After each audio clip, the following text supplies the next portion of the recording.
মানুষের অসীম শক্তি ও সম্ভাবনাকে সবসময় শৃঙ্খলিত ও পঙ্গু করে রাখে কিছু সংস্কার ও ভ্রান্ত বিশ্বাস।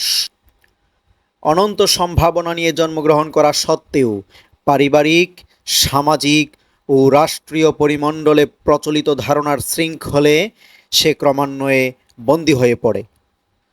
পরিবেশ যা তাকে ভাবতে শেখায় সে তাই ভাবে, যা করতে বলে তাই করে। যে হতে পারত যুগস্রষ্টা বিজ্ঞানী, হতে পারত শতাব্দীর অভিযাত্রী, অমর কথাশিল্পী, হতে পারত মহান নেতা বা বিপ্লবী, হতে পারত আত্মজয়ী বীর বা ধর্মবেত্তা, সেই মানব শিশুই ভ্রান্ত ধারণার বন্দী হয়ে পরিণত হচ্ছে কর্মবিমুখ, হতাশ ও ব্যর্থ কাপুরুষে। এ ব্যর্থতার কারণ মেধা বা সামর্থ্যের অভাব নয়। এ ব্যর্থতার কারণ কোনো বস্তুগত জিনজিরো নয়।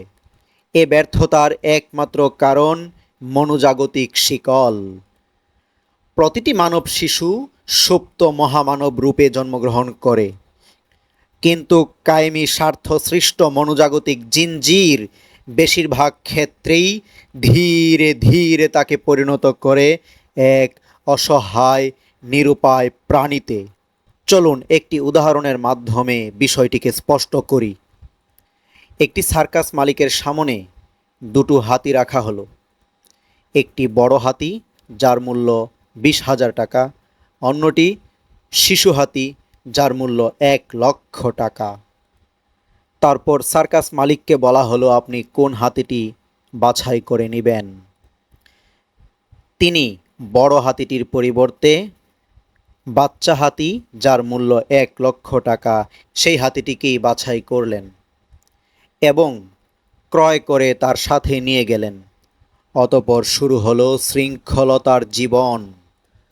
এই বাচ্চা হাতিটিকে বাঁধা হলো 6 ফুট লোহার শিকল দিয়ে শক্ত পাটাতনের সাথে।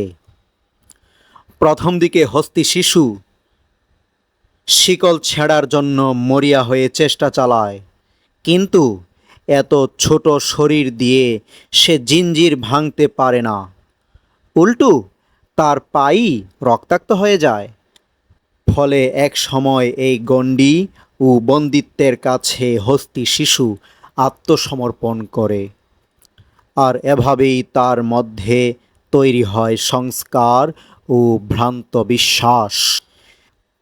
সে বিশ্বাস করতে শুরু করে এই গণ্ডি, এই জিঞ্জির থেকে তার আর মুক্তি নেই।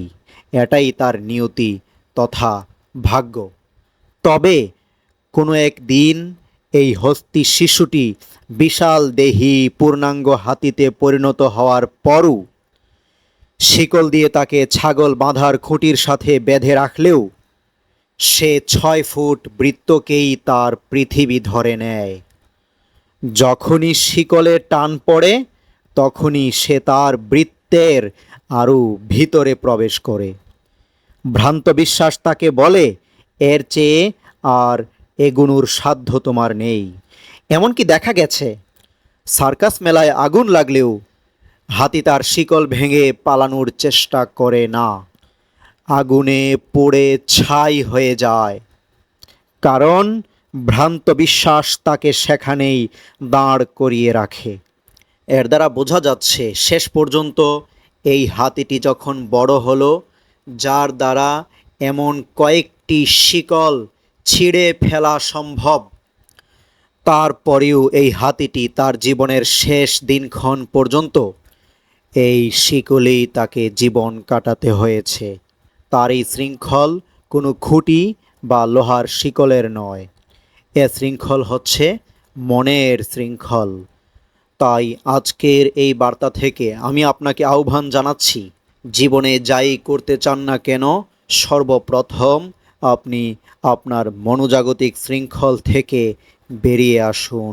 পরবর্তী এপিসোড থেকে আমরা আলোচনা করব পার্ট বাই পার্ট, কিভাবে মনোজাগতিক শৃঙ্খল থেকে বের হয়ে এসে একটি স্বাধীন চেতা মানুষ হিসেবে সুস্থ মস্তিষ্কে সকল দুঃখ কষ্ট ভুলে গিয়ে আনন্দের সাথে জীবনকে উপভোগ করা যায়।